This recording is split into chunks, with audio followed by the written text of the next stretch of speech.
Something beautiful was just born. Something so beautiful and so pure has just materialized in the world. And I'm so pleased to usher in this new era, this new life. And I'm of course talking about a new top 10 best sellers list. I love following sales data. I love seeing how games performed and how they stack up next to each other. And I did a lot of these videos. It's really funny. Like, these were basically like Topic Arlo caliber, just kind of like rambling about stuff videos. I did them on the main channel back in the day. That's back when, like, I mean, everybody else seemed to be really interested in this stuff too. You know, like, just like whatever.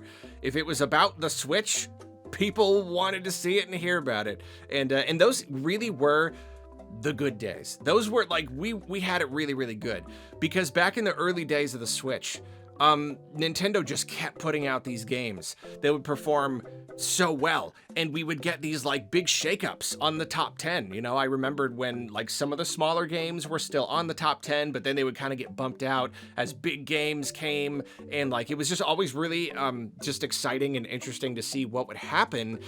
But then, of course, as the years went on, the top 10 filled up and it just slowly solidified. You know, all of the top games. Okay, well, this Pokemon game and that Pokemon game and that Pokemon game. Okay, Zelda, you know, Mario Odyssey, Smash Ultimate. Like, it just kind of settled. It settled to a point where not much was gonna change. I don't even know when was the last time that we got like a really big shakeup on the top 10 list. It was probably just like Tears of the Kingdom. You know, it was probably just when we got a new game that sold like 1 million copies. But like beyond that, it really hasn't been much to talk about. Of course, like talking about how individual games do, that comes up in the conversation, but like top 10, nah. But here's the thing, Switch 2, new generation, new top 10. And right now, our top 10, this new life, this little baby, it's a little baby. It's not even a top 10 yet. It hasn't grown up. It's only a top 4. A cute little top 4. I mean, like, obviously you could make a top 10 or a top 100 or whatever if you want to like count every single game. But of course, you know, we're talking about like the first party Nintendo games that Nintendo themselves has shared sales data for. So like, you know, the big ones, the big main ones. And right now, it's just a little baby top 4. It's also games that have sold over 1 million units. And, you know, I don't have all of the numbers on me right now, but I would not be surprised if the first party Nintendo games were the only ones that have sold anything close to 1 million units at this point. So just like we did back in the good old days, this is fun. This is so fun to be back here. We're just gonna go down the list of these games and see how they sold and just kind of like talk about it. We really that's the idea. We just kind of like see if there's anything to glean from these numbers, the success or non-success of these games. Let's start with Mario Kart World. Naturally, that game is selling well and is going to continue to sell very, very well through the life of the Switch 2. Although we're not going to see attach rates quite this high later on. You know, these kinds of attach rates are naturally going to be a lot higher earlier on. 14 million for Mario Kart World. And we know that the Switch 2 has sold 17 million, so that is nearly everyone. Nearly every single Switch 2 owner has Mario Kart World. I don't know what that percentage attach rate is, but it is very, very, very high. I'm sure that Mario Kart World was a very expensive game to make, but like 14 million, it's just, I mean... That's just incredible. I mean, look at the Switch, the entire life of the Switch. It's been almost 9 years now that the Switch has been a thing. And you look at its top 10, at the bottom of the list is New Super Mario Bros. U Deluxe with like almost 19 million, and the ones above it are in like the low 20s. So 14 million for Mario Kart World right away, like right off the bat. That's already just a tremendous, tremendous sum of money for Nintendo. Like that alone is probably enough to make like whatever you can say about like the Switch 2 and how much money they're making per unit and all of these other games. All alone, Mario Kart World sales probably enough to have made Nintendo a real pretty penny. And even if that attach rate does slowly drop over time as other games become available, it's always going to be pretty darn high if the sales of Mario Kart 8 Deluxe are anything to go by. What are we at? Oh, we just crossed 70 million. This last quarter, we just crossed 70 million for Mario Kart 8 Deluxe. Wow. All right, pretty good. Almost a quarter of the way there already. So next we have Donkey Kong Bonanza. Ooh, the last time they reported about 3.5 million, and then after the last quarter, it's at 4.25 million. So it is still increasing. I do believe that this game is going to have pretty good legs. I still am doubtful that it's going to sell Mario numbers long term. But no doubt it is going to be a success for Nintendo. I could easily see it going up to 10 plus over the life of the Switch 2. But who really knows? But I mean, yeah, I mean it's good. Even if it's disappointing that just the fact that it's DK and it's about punching, not exactly for everybody. So yeah, not going to do Mario numbers, but still good. I still want to see the game do well because I do think it is a very, very good game. So yeah, even seeing 4.25 and knowing that it is going to continue to sell, you know, especially at the moment. If someone goes out and buys a Switch 2, like they're probably going to get Mario Kart, and then DK is fairly likely as well. Next, we have Pokemon Legends ZA, and this is rather exciting. I've been very, very, very intensely curious to know how the split was going to be. You know, like the fact that it's cross-gen, is that actually going to encourage a lot of people to pick up a Switch 2? I think in theory, the answer would be yes, but it's also Pokemon Legends ZA. It's just not a very impressive game. It doesn't really look that much better. I mean, it looks better running on Switch 2, you know, like performance and everything is very smooth, but it's not like, it's not amazing. You know, it's not like, wow, this is next gen. No, it's just like, wow, this is fine. This is a solid version of something that doesn't even look last gen, really. But now we have our answer. It seems that the game has already sold 12.3 million total across Switch and Switch 2. I mean, I know it's Pokemon, but man, even Pokemon Legends, like, I'm really sorry to anybody out there who's just so endlessly frustrated by Pokemon, how, like, no matter how bad they are, they still sell really well, because it's a tale as old as time at this point, and I don't think it's ever going to stop, because for Legends ZA, it was so cheap. It was like the cheapest, quote-unquote, big Pokemon game, mainline game, like ever. 12.3 million sales in a few months. That's the thing. Game launched in October. This tracks sales through the end of December. A couple months, and it sold 12.3 million. So I mean, I don't know if Gen 10 comes along and just kind of like makes ZA kind of obsolete, or just like less, the sales could be a little bit front loaded, you know? Like, I wouldn't be surprised if they kind of slow down as new Pokemon games come. There really is genuinely less reason to buy Legends ZA.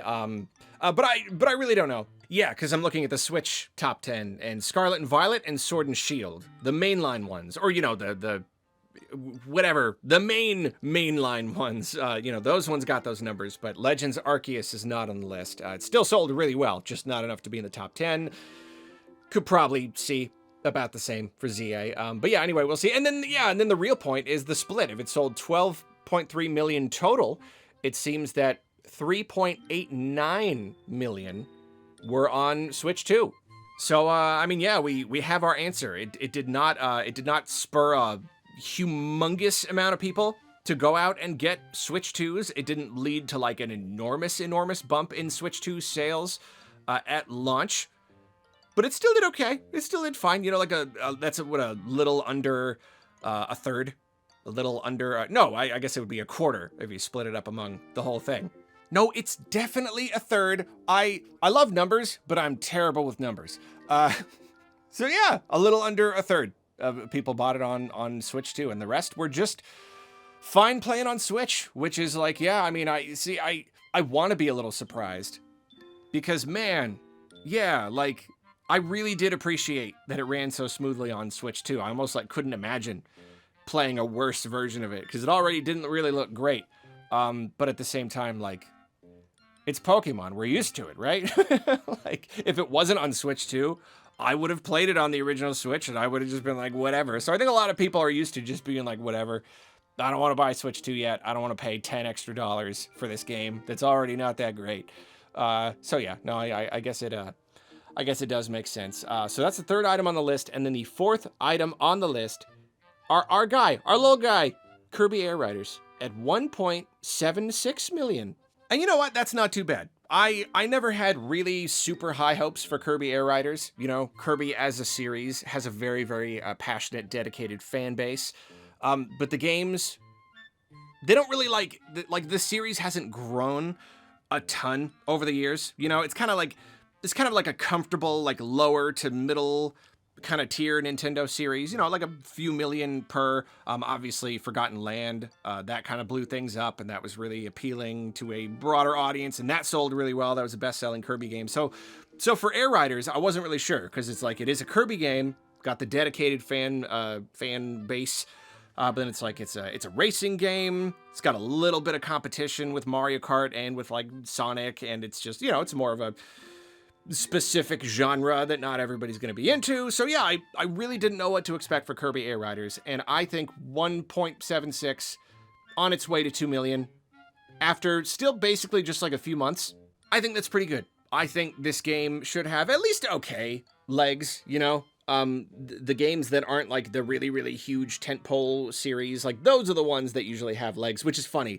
They sell better at first, and then they have better legs, whereas like other smaller medium games, they do often tend to just kind of sell and then stop selling from there, or like never sell enough to like cross another million threshold or whatever. So I think if the game didn't have legs, if the sales did kind of drop off after this point, that would be a bit unfortunate. But at the same time, the install base for the Switch 2 is still relatively low. So just like, you know, it's one thing when the install base is huge and a game sells during the first week and then it drops off. But this is a really good opportunity. This is a good situation to be in where like people are still getting them. Plenty of people are going to pick up a Switch 2 and they're going to be like, I can finally play Kirby Air Riders, you know, because it is a very, very good game. So I wouldn't be surprised if it got a you know, at least a couple more million over the next couple of years. I think that would be pretty cool. I do not have high hopes that it's going to stay in the top 10 for too long. Maybe a couple years, depending on how many other really big, huge games Nintendo puts out. But yeah, I don't know. 1.76 to start, not too bad. And you know what? Actually, I think it was shared separately, but I suppose it should be a top 5 list because Hyrule Warriors: Age of Imprisonment apparently also sold over 1 million. And I'm a little surprised. I am. I like the game. I think it's a good Warriors game. I think it's a good Zelda Warriors game. I think in a lot of ways it's probably like the best one that they've done so far. The gameplay is like really refined and really good. And I don't know. It's a bit of a niche series. And like Age of Calamity did pretty well. But that was like, it was the pandemic, you know, like a lot of games were selling really well. It was coming off the heels of like Breath of the Wild. So I don't know, there was just kind of like this sense with Age of Imprisonment that it was like, all right, we've already had so many Hyrule Warriors games. We're already kind of sick of like of Breath of the Wild era Zelda. And there just seemed to be like no fanfare for Age of Imprisonment. There was just like no hype anywhere. Like people kept forgetting that it even existed. So like I wasn't really sure how well it would do. And yet at the same time, got to remind myself, it's the first year of a new system and people are way more likely to pick up just whatever's there. You know, like the sell through for a game is so wildly different. You know, if you could use a time machine to release a game at the beginning of a generation or at the end, it's night and day. When you've got all of this competition, it's a lot harder to reach people. But like early on, people have got this shiny new thing and they just want to use it. You know, I want to play a first party Nintendo game with like nice, you know, good performance and nicer graphics and all that stuff. So maybe that had something to do with it. That helped push the numbers up a bit. But yeah, over 1 million for Age of Imprisonment, and it could go on to do more. Maybe it could hit 2 million at some point. Who knows? Well, that is what we've got so far. And yeah, I'm very curious to see how this list is going to evolve over time, over the next few years. We don't even know what games Nintendo could put out that will eventually come to this list. It'll be really interesting, you know, take a snapshot of the list right now and compare it to the list 3 years from now. Like, what wacky titles are we going to see up there? So yeah, that's fun. And wait a minute. Wait, hold on. I'm looking at this list. I feel like something's missing. Wait a minute. Where's Metroid Prime 4? Why isn't Metroid Prime 4 on this list? Oh boy. Uh-oh. Ooh. Woof. Oh boy. I think I may have to do a separate video on that one. So yeah. Stay tuned, I guess.